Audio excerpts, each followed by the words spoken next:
Jadi saudara-saudara, ini bencana ini sekali lagi, ya musibah, tapi di sisi lain menguji kita, dan alhamdulillah kita kuat. Kita mengatasi masalah dengan kita sendiri. Tapi kita diberi karunia oleh Yang Maha Kuasa. Kita punya kelapa sawit. Kelapa sawit bisa jadi BBM, bisa jadi solar, bisa jadi bensin juga. Kita punya teknologinya.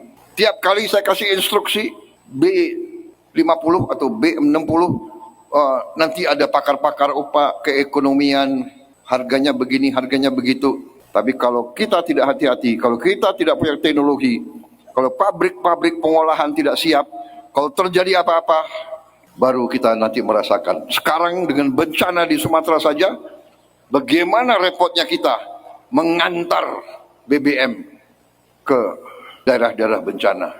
Jadi saudara-saudara, ini bencana ini sekali lagi, ya musibah, tapi di sisi lain menguji kita, dan alhamdulillah kita kuat. Kita mengatasi masalah dengan kita sendiri.